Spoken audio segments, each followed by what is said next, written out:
आपका जो धर्म है वो वृषभ के रूप में आपके सामने आता है। आपने भागवत जी की कथा सुनी है, जब राजा परीक्षित दिग्विजय करने के लिए निकले तो उनको वृषभ के रूप में धर्म दिखाई दिया। ये जो आपका धर्म है ना, इसको जन्म देने वाली और कोई नहीं, वही आपकी गौ माता है। इसलिए ये कोई सामान्य नहीं है गौ, ये आपके धर्म को जन्म देने वाली माता है, आपकी माता नहीं। जिस कारण से आप मनुष्य बने हो उस कारण की यह माता है, उस कारण को जन्म देने वाली, उस कारण का कारण है।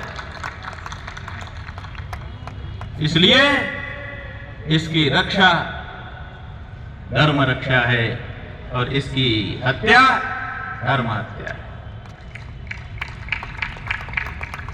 भगवान श्री राम इसीलिए धर्म रक्षा की बात कहते हैं।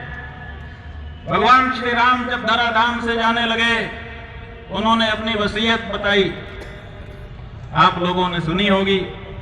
भगवान श्री राम एक श्लोक में अपनी वसीयत कहते हैं, इच्छा पत्र कहते हैं। वो कहते हैं, भूयो भूयो भाविनो भूमिपालान नत्वा नत्वा याचते रामचंद्रः सामान्योयम धर्म सेतुर्नराणाम काले काले पालनीयो भवद्भिः। भूयो भूयो भाविनो भूमिपालान, आने वाले दिनों में हमारे बाद अपने अपने समय पर जो जो राजा होने वाले हैं, उन सब राजाओं से ये रामचंद्र नत्वा नत्वा बार बार प्रणाम करते हुए उनसे याचना करता है, मांग करता है। भगवान श्री राम ने मांगा क्या राजाओं से? उन्होंने मांगा, ये जो धर्म है यही लोगों के बीच का सेतु है, इस यही लोगों को जोड़ करके रखता है। इसलिए अपने अपने समय में आप लोग इसका पालन करिएगा, रक्षण करिएगा। पाश धातु जो है उसके दो अर्थ हैं, एक पोषण और दूसरा रक्षण। तो माँ जो है वो बच्चे का लालन करती है, फिर पालन करती है, माने उसका रक्षण भी करती है और उसका पोषण भी करती है। इसी तरह से अगर धर्म का रक्षण और पोषण करना है तो गाय का रक्षण और पोषण करना शुरू कर दीजिए, धर्म का रक्षण और पोषण हो जाए। यही तो कारण है कि आपके भगवान अपने अवतार के प्रयोजन में गौ का नाम लेते। उद्धव जी से भगवान श्री कृष्ण ने बताया, जब उद्धव जी ने उनसे पूछा कि महाराज आपने तो बड़े पराक्रम दिखाए, जो कल्पना से भी बाहर है, ऐसे ऐसे पराक्रम आपने दिखा दिए, ये शक्ति आपको कहां से मिली, ये बताइए हमको रहस्य। भगवान ने कहा, उद्धव तुम मेरे प्रिय हो, मित्र हो, रहस्य की बात तुमसे हम नहीं छिपा सकते। वो रहस्य मैं तुमको बताता हूं। वो गाय के पीछे घूम करके जो मैंने गौचारण किया, उससे उत्पन्न जो शक्ति थी उसी से मैंने बड़े बड़े पराक्रम कर दिए और उसी से गीता का ज्ञान भी मैंने बता दिया। ये गौ माता की सेवा की शक्ति है। ये भगवान श्री राम विप्रधेनु सुर संत हित लीन मनुज अवतार, निज इच्छा निर्मित तनु माया गुण गोपार। विप्रधेनु, धेनु शब्द है, गौ रक्षा के लिए भगवान का अवतार होता है। ये गौ कोई सामान्य नहीं है। गाओ विश्वस्य मातरः, हमारे वेदों ने प्राचीन काल से ये उद्घोष कर रखा है कि गाय विश्व की माता है, लोक माता है। तो इसलिए ये कोई नई घोषणा करने के लिए हम लोग नहीं कहते हैं। जो हमारी घोषणा हमारे पूर्वजों ने पहले से करके रखी है, उसी घोषणा को आपके द्वारा रिकॉग्नाइज करने के लिए आपके स्तर पर आपको प्रेरित कर रहे हैं। आपके करने से गाय राष्ट्र माता नहीं होगी, वो तो पहले से विश्व माता है। लेकिन आपका क्या कर्तव्य है? आपका कर्तव्य है कि आप जो सम्मान आपके पूर्वजों ने उसको प्रदान किया है, उसको आप भी प्रदान करें। वो सम्मान आप दे करके आप भी सम्मानित हो जाएं, ये हम लोगों की भावना है। हमारा किसी से कोई द्वेष नहीं है। आप बताओ, किस पार्टी ने हम गौ भक्तों को अभी तक कृतार्थ किया? 75 साल हो गए हमारे देश को स्वतंत्र हुए। अमृत महोत्सव देश में मनाया जा रहा है। आप ये बताइए, अमृत कहाँ है? अब्दौ विधौ वधमुखे परिणाम निवासे स्वर्गे सुधा वसति नो विबुधा वदन्ति क्षारात् क्षयात् पतिमृतत्वात् गरलात् पतित्वात् कंठे सुधा बसति सा भगवज्जना नाम। ये जो श्लोक है हम व्याख्या नहीं करेंगे, आप लोग बाद में समझ लेना किसी से। अमृत की खोज हमारे प्राचीन काल में हुई है कि अमृत है कहाँ, तो कई जगह उसको बताया गया है, अलग अलग विद्वानों ने अलग अलग जगह बताया, लेकिन कहीं भी वो अमृत उपलब्ध नहीं हुआ। अंत में वो अमृत उपलब्ध हुआ गाय के दूध में, जिसको हम पीते हैं, हमारे कंठ में जाता है। कंठे सुधा बसति सा भगवज्जना नाम। जो भगवान की कृपा प्राप्त लोग हैं, गौ माता के प्रति भक्ति रखते हैं, उनके गले में गाय का दूध जाता है, यही अमृत है। आप देश में अमृत महोत्सव मना रहे हो देश का, और अमृत देने वाली माता को काट रहे हो। शर्म नहीं आती है सरकारों को? 75 साल की सभी सरकारों के लिए ये शब्द हम बोल रहे हैं। कोई सरकार तो ऐसी आती, कोई पार्टी तो ऐसी देश में होती जो देश की बहुसंख्यक जनता की इस भावना को समझती और समझ करके तदनुसार का कार्य करती। लेकिन बंधुओं, मेरी माताओं, ये हमको दुख है कि हमारी इस गौ भक्ति की, हमारी इस गौ भावना को नहीं समझा गया, और देश के पुरातन इतिहास को भी नहीं समझा गया, जहां पर कहा गया था वेदों के उद्घोष के द्वारा, मागा मनागा मदितिम वदिष्ठ। गाय जो है वो अपमान करने की चीज नहीं है, उसका सदा सम्मान होना चाहिए। क्या सम्मान है आपके देश में? गाय का वो सम्मान, और गाय का सम्मान करने से आपका कोई घाटा हो रहा हो वो बताइए। मांस बेचने से जितना रुपया तुमको मिल रहा है, उससे 2 रुपया ले लो हमसे। हम कटोरा लेकर के भीख मांगेंगे और सरकारों को चुकता कर देंगे, उनके खजाने में कमी नहीं आने देंगे, लेकिन कृपा करके हमारी गाय माता का रक्त हमारी इस भारत भूमि पर पड़ने मत दीजिए।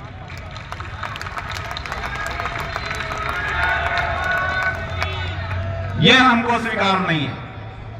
बंधुओं, जिन लोगों ने हमारे देश में आक्रमण किया, आकर के हमारे देवताओं की मूर्तियों को तोड़ा, आज भी हमारा हृदय उनको क्षमा नहीं कर पाता है। क्षमाशील होते हुए भी कहीं ना कहीं वो बात हमारे हृदय में चुभती है, परायापन उनसे हमारा आज भी दिखाई देता है। जब गाय कटती है, मूर्ति तोड़ने वाला तो एक देवता की मूर्ति तोड़ता है, जब गाय कटती है तो हमारे 33 करोड़ देवताओं की मूर्ति काटी जाती है। गाय कोई सामान्य नहीं है, ये भारत की आत्मा है, और सच बात तो यह है कि गाय जो है वही भारत माता है। हमने पूछा था, गोपाल मणि जी भी थे, ये बताइए पूरे देश में भारत माता की जय का नारा लगता है, बताइए भारत माता कौन? किस शास्त्र में, किस उपनिषद में, किस वेद में भारत माता नाम की देवी बताई गई है? कोई नहीं बता सकता, क्योंकि भारत माता नाम की कोई देवी नहीं है अपने देश में। लेकिन हम भारत माता की जय बोलते हैं, इसलिए बोलते हैं क्योंकि हमारी पृथ्वी ही गौ माता है। जब इस पे अत्याचार होता है तो ये गाय का रूप धारण करके भगवान के दरबार में पहुंचती है, बचाइए बचाइए, मेरे ऊपर भार हो रहा है। और तब भगवान भूमि के भार को उतारने के लिए अवतार धारण करते हैं। यही हमारी भारत माता है। इसलिए ये राष्ट्र भारत यही माता है, तो भारत माता के रूप में पहले से ही ये राष्ट्र की माता स्वीकृत है। केवल उसके लिए एक उद्घोषणा, एक आदेश जारी करने का अनुरोध हम आपसे कर रहे हैं और आप उसमें देरी लगाते हैं। बहुत दुख होता है। हमको तो इस बात का भरोसा था कि आज गोपाष्टमी के पावन दिन जब ये आंदोलन आरंभ हो रहा है, ऐसे आंदोलन को आरंभ होने की आवश्यकता नहीं पड़ेगी। हमारे राज्य सरकारों के प्रतिनिधि, केंद्र सरकार के प्रतिनिधि इसी मंच पर आएंगे और कार्यक्रम के संपन्न होने के पहले गौ माता को राष्ट्र माता घोषित किया जाता है, इसकी सूचना दें। लेकिन देर हो रही है। हम ये कहना चाहेंगे, याद रखिए कि कहीं सही में देर ना हो जाए।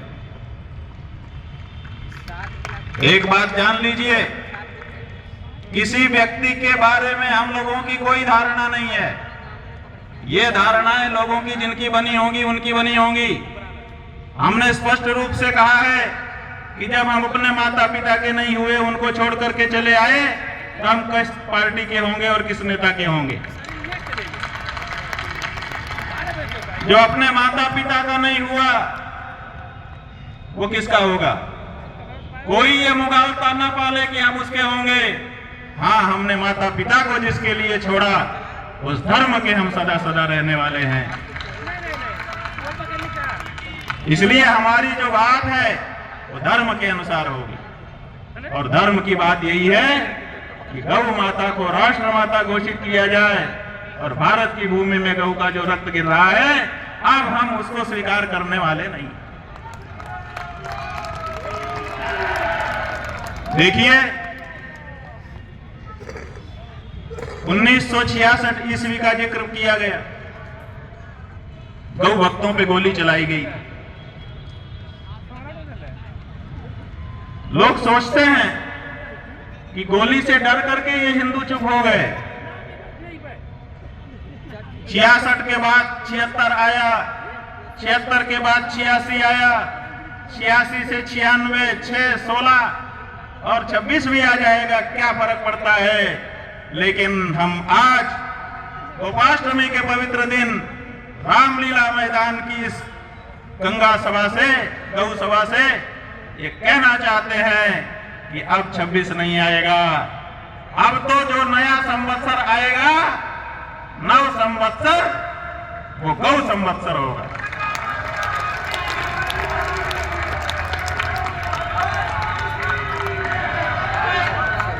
नव संवत्सर गौ संवत्सर के रूप में हम मनाने जा रहे हैं। और आप लोगों को हम ये बताना चाहते हैं कि हमारा भी शासन है। हम ऐसे नहीं, हम जनता नहीं है। भगवान शंकराचार्य जी ने अपने महानुशासन में कहा है, धर्मो मूलम मनुष्याणाम सचाचार्यावलंबनः।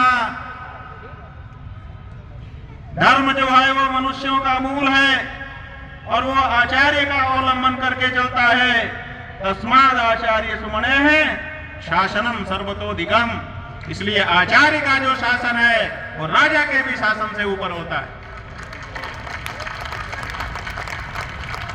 बंधुओं, ये जो सिंहासन यहाँ पर लगा हुआ आप देख रहे हैं, जिस पर हम इस समय बैठे हुए हैं, आप में से बहुत से लोगों के मन में ये बात होगी कि ये महात्मा अपने आप को विशेष दिखाने के लिए बीच में सिंहासन लगा करके बैठा है, बाकी महात्माओं को नीचे बैठा करके अपमान कर रहा है। ये जो आपके मन में अगर धारणा आ रही हो, तो इस धारणा को हम आपके मिटा देना चाहते हैं। हम यहाँ पर शौक से नहीं बैठे हैं। यहाँ ये सिंहासन धर्म निर्णय देने का सिंहासन है। जैसे कोई न्यायाधीश अपनी कुर्सी पर बैठ करके निर्णय देता है, ऐसे ही धर्म के बारे में जब कोई निर्णय देने का अवसर आता है तो शंकराचार्य अपने सिंहासन पर बैठ करके निर्णय सुनाता है। तो यहाँ पर हम उसी रूप में निर्णय सुनाने के लिए बैठे हुए हैं, इसलिए सिंहासन है। और ये मत सोचिए कि हम अकेले हैं, अन्य शंकराचार्य प्रभुओं के भी संदेश आए हुए हैं। तकनीकी कारण से बाद में सुनाया जाएगा, नहीं तो पहले ही सुनाने की घोषणा हो चुकी थी। और सब शंकराचार्यों ने कहा कि पहले तुम जाओ, तुम हो माने हम हैं, क्योंकि गौ माता के लिए कौन अलग हो सकता है। इसलिए आवश्यकता जब पड़ेगी सब शंकराचार्य एक जगह पे बैठेंगे। आवश्यकता पड़ेगी तो पैदल चलेंगे, आवश्यकता पड़ेगी तो डंडा खाएंगे, गाली खाएंगे, और बंधुओं जरूरत पड़ी तो गोली भी खाएंगे। और बल्कि गोली खाने में हमको ज्यादा खुशी होगी। आप कहेंगे क्यों? क्योंकि डंडे में वो बात नहीं है जो गोली में है, क्योंकि गोली में गो शब्द विद्यमान है।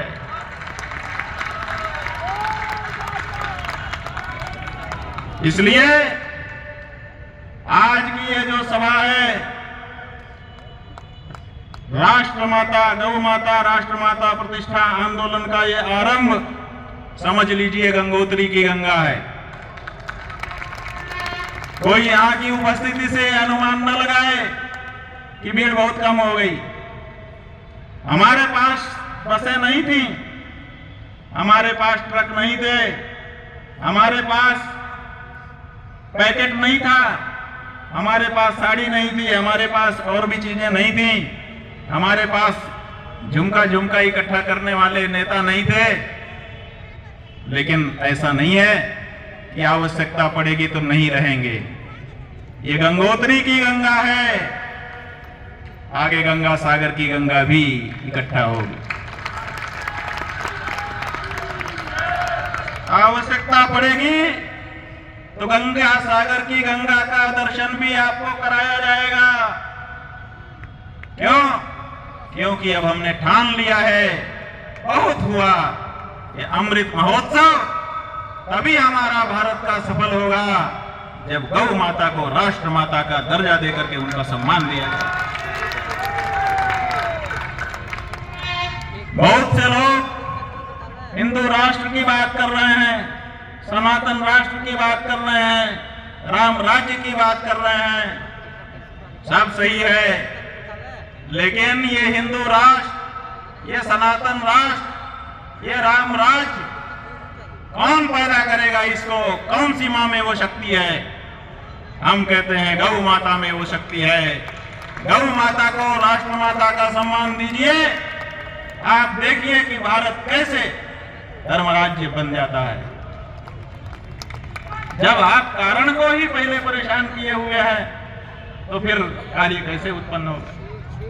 कार्य तभी उत्पन्न हो सकता है जब कारण सही हो जाए। इसलिए अब हम ज्यादा कुछ नहीं कहना चाहते हैं क्योंकि समय भी बहुत हो गया है। लेकिन आज सब संतों की उपस्थिति में जो यहाँ पर विशिष्ट जन हैं, उन सब से हमारी चर्चा हो गई है और हम आगे का आंदोलन का कार्यक्रम घोषित करना चाहते हैं।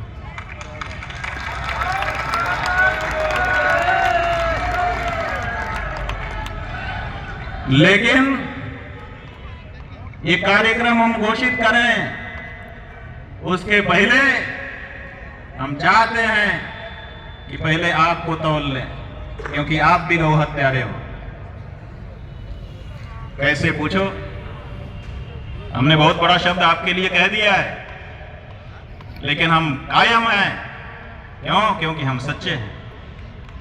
आप इसलिए गौ हत्यारे हैं क्योंकि आपकी वोट से सरकारें बनी हुई हैं, और जिन सरकारों को आपने अपना मतदान करके बनाया है वो गौ हत्या करवा रही हैं। इसलिए कहीं ना कहीं उसका एक अंश जितना आपका बनता होगा वो दोष आपको भी लग रहा है। क्योंकि दान का महत्व है, लेकिन सत्पात्र को दान का महत्व है। कुपात्र को दान से उल्टा ही फल हो जाता है। कुपात्र दानाच्च भवेत् दरिद्रः, दरिद्र भावात् प्रकरोति पापम, पाप प्रभावान् नरकम प्रयाति, पुनर्दरिद्रः पुनरेव पापी। गरुड़ पुराण आपका कहता है कि अगर आपने कुपात्र को दान कर दिया तो उस दान से पाप होता है और उस पाप का फल आपको भी भोगना पड़ता है। अरे किसी नेता विशेष की बात हम नहीं कर रहे हैं। अगर हमारा सगा भाई भी हो तो गाय के लिए हम उसको भी छोड़ने को तैयार हैं, क्योंकि भाई के साथ हमारा संबंध हो ही नहीं सकता था अगर हमारी एक कॉमन मां ना होती। मां के कारण कोई व्यक्ति हमारा भाई बना है, मां ना होती तो कोई हमारा भाई बन सकता था? बन ही नहीं सकता। इसलिए मां पहले, और मां पहले तो फिर मां की राह में जो भी रोड़ा बनता हो हम उसका चेहरा देख करके व्यवहार नहीं कर सकते बंधु। ये तो सही है कि जो जैसा करेगा वैसा फल खाएगा, तो फिर हम क्यों उसमें बीच में पड़े? हमारी भाई बंदी गाय से है, और गाय के लिए जो खड़ा है वो हमारा अभिनंदनीय है, और गाय की राह में रोड़ा बन करके जो खड़ा है वो हमारी ठोकरों का हकदार है।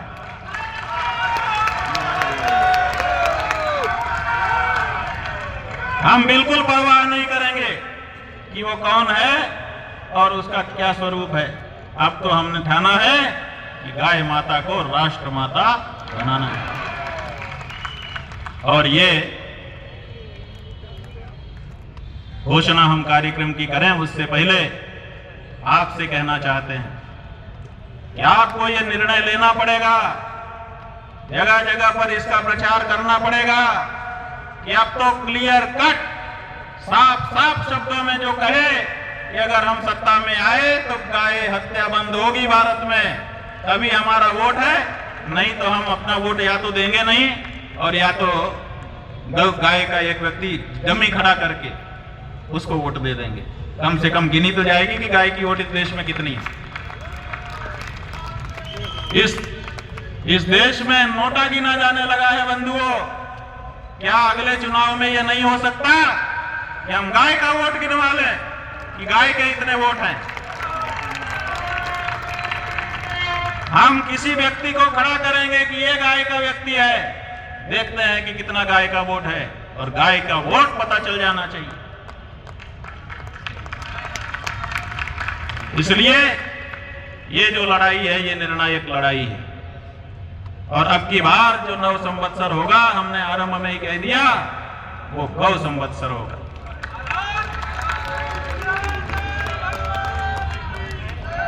और आप सब गौ भक्तों की उपस्थिति में कार्यक्रम घोषित करने के पहले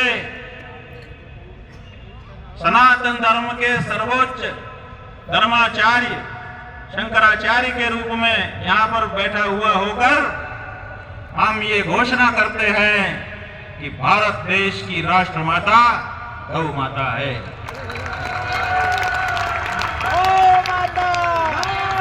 ये घोषणा हो गई।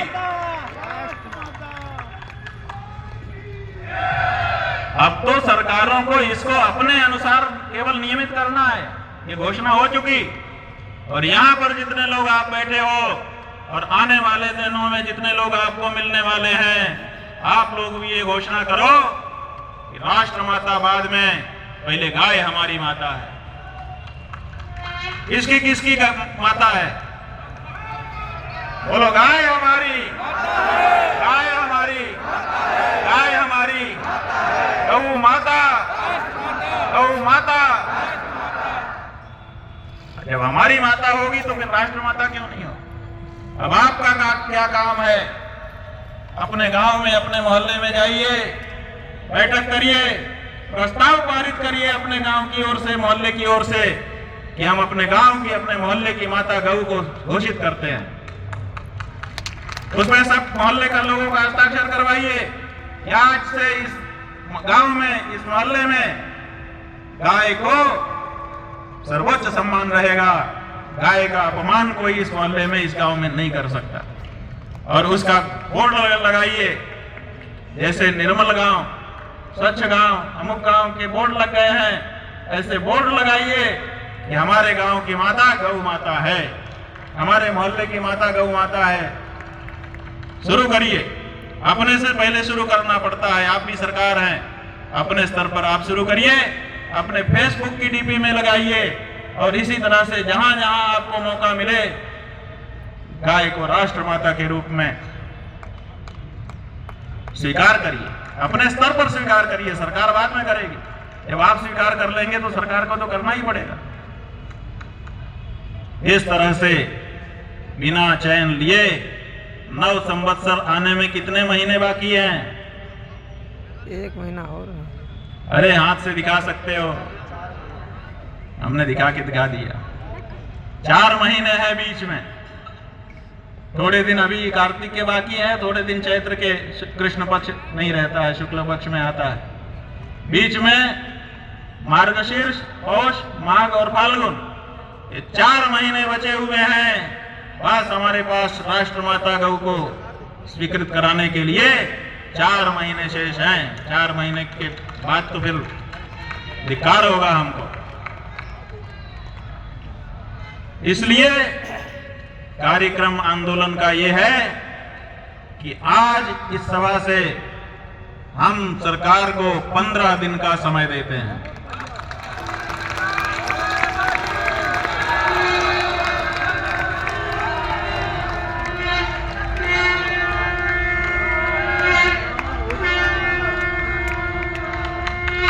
आप खूब बैठकें करिए, विशेषज्ञों को बुलाइए।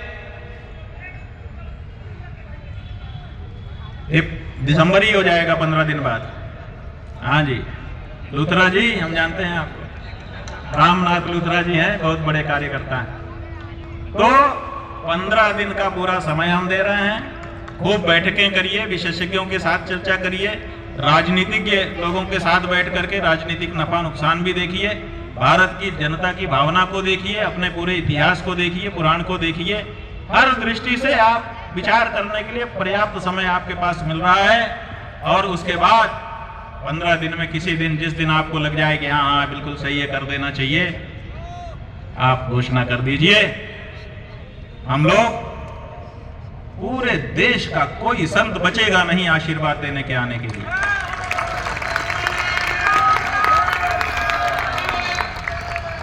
मठ की रक्षा के लिए एक रक्षक छोड़ करके सबको हम यहां बुलाएंगे। लाखों की संख्या होगी संतों की, जनता की तो बात ही नहीं। और सब दोनों हाथ उठा करके आशीर्वाद आपको प्रदान करेंगे। और अगर 15 दिन में ये नहीं होता है, आप पूछेंगे तो फिर हमको आंदोलन को आगे बढ़ाना पड़ेगा, हमारी मजबूरी होगी। फिर कोई दोष ना दे कि आंदोलन क्यों बढ़ा रहे हैं। इन 15 दिनों में अगर किसी मामले में चर्चा के लिए आपको आवश्यकता है तो हमारे संत, हमारे गौभक्त, हमारे विशेषज्ञ उपलब्ध हैं। आप किसी भी समय तलब करिए, हम लोग जिसको आप चाहेंगे कि हमको भेजिए, हम आपकी सहायता करने के लिए भी उपलब्ध रहेंगे। लेकिन अगर 15 दिन आज से हमने गिना तो 3 दिसंबर तक 15 दिन होता है अंग्रेजी तारीख। 4 दिसंबर को हम अपने आंदोलन को शुरू करेंगे और भारत के जितने प्रदेश हैं, हर प्रदेश में हमारी राष्ट्रमाता गौ यात्रा आरंभ होगी।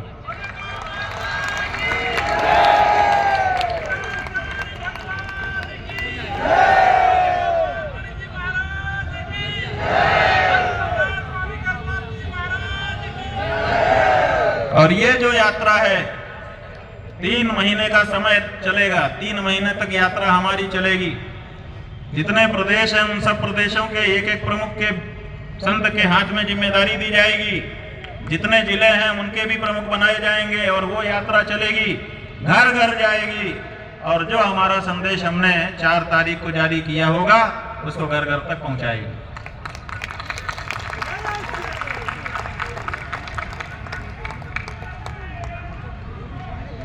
उत्तर प्रदेश में तो हम स्वयं करेंगे। और बोलो, आप चिंता मत करिए, सब प्रदेशों में उत्तर प्रदेश भी आता है और दूसरे प्रदेश भी आते हैं। हर प्रदेश हमारा प्रदेश है, पूरा देश हमारा है। हम किसी प्रदेश को ज्यादा, किसी प्रदेश को कम नहीं समझते हैं और वहां रहने वाली जनता को भी उतना ही सम्मान देते हैं। सब घरों में हम जाएंगे और 3 महीने तक अपने आंदोलन को बढ़ाएंगे। जगह जगह बहुत सारे कार्यक्रम होंगे, तरह तरह के कार्यक्रम होंगे। मामला खड़ा हो जाएगा। 3 महीने में भारत में गाय गाय गाय गाय गाय गाय गाय गूंजेगा और कुछ नहीं।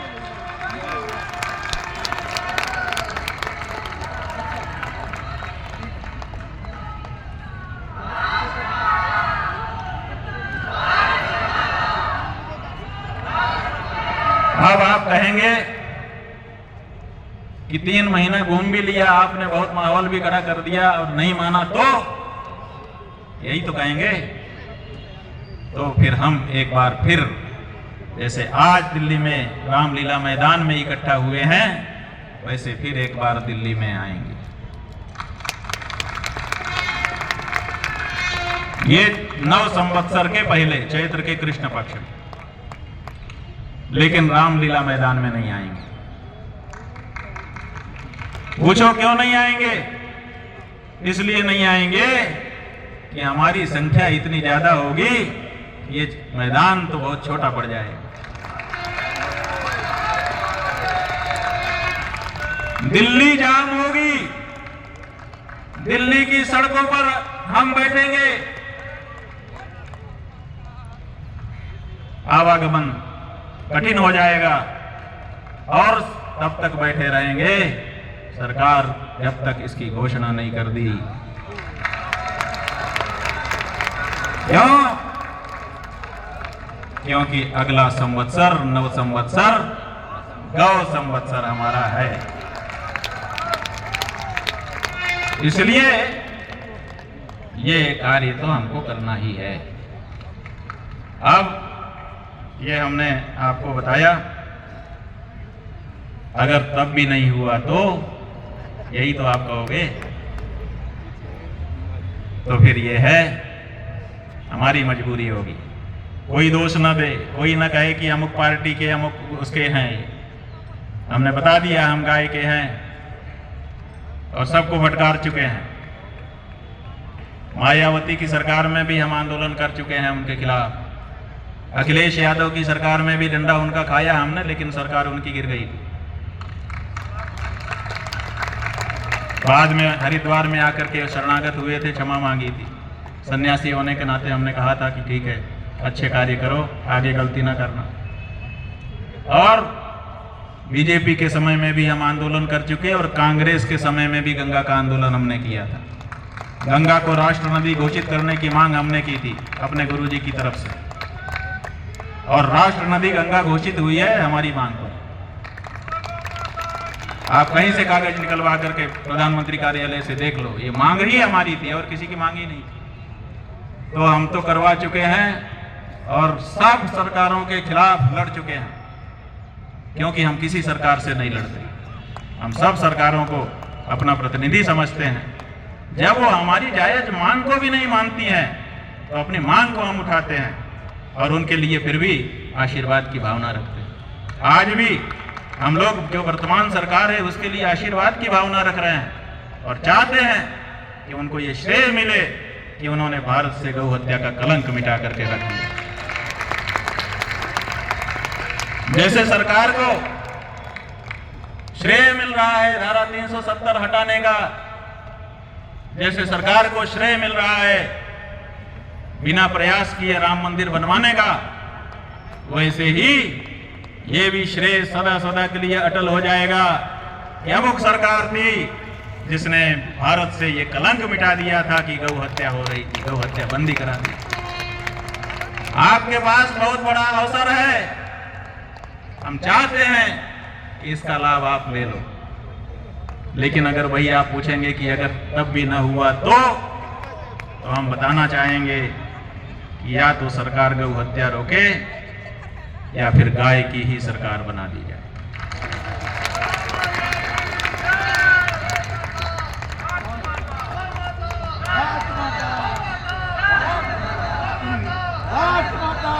हम बिल्कुल राजनीति में नहीं जाना चाहते, हम धर्माचार्य हैं। लेकिन जब धर्म के मामले में राजनेता दखल करने लगते हैं, धार्मिक की बात नहीं सुनते हैं, तो मजबूर होकर के हमको ये कदम उठाना पड़ेगा। बड़े दुख से, बड़े क्षुभित मन से उठाना पड़ेगा। बड़ी करुणा होगी उस समय हमारे मन में, लेकिन इतना जान लीजिए कि हम साधु हैं, निर्मम हैं, निर्मोही हैं। उस समय फिर कौन हमारा कौन पराया नहीं देखेंगे। उस समय हम गौ माता को देखेंगे कि उनको कष्ट तो नहीं हो रहा, और इसके लिए हम इस बात को आगे बढ़ाएंगे। और जब हमारी गाय की सरकार होगी तब तो हो ही जाएगा, तब तो आपको पूछने का अवसर नहीं होगा, तो फिर क्या करोगे। ऐसी नहीं, गाय की सरकार जब बनेगी तो शपथ लेते ही राष्ट्रपति भवन के शपथ ग्रहण समारोह में गाय की सरकार का प्रधानमंत्री घोषणा करेगा कि मैं घोषणा करता हूं कि भारत से गौ हत्या के कलंक को मिटा दिया गया है, और आज के बाद गौ माता का एक बूंद रक्त भी भारत की धरती पर नहीं गिरेगा। वही दिन भारत के भारत होने का दिन होगा। वही दिन हिंदू राष्ट्र होगा। वही दिन राम राज्य होगा। वही दिन सनातन राष्ट्र होगा। जो भी नाम आप देना चाहो वही दिन होगा। इसलिए वो दिन हम लोगों को लाना पड़े, उसके पहले जो इस समय विद्यमान है उनसे हमारा अनुरोध है, सब संतों की ओर से, सब गौ भक्तों की ओर से, जो यहाँ उपस्थित हैं उनकी ओर से भी, जो यहाँ उपस्थित नहीं हो सके हैं लेकिन गौ भावना रखते हैं, उनके लिए भी सबकी तरफ से हमारा अनुरोध है कि बहुत अच्छा मौका है, आप लाभ उठा लीजिए। तो ये हमने कुछ बात आपके सामने रखी है। प्रसंग जैसे जैसे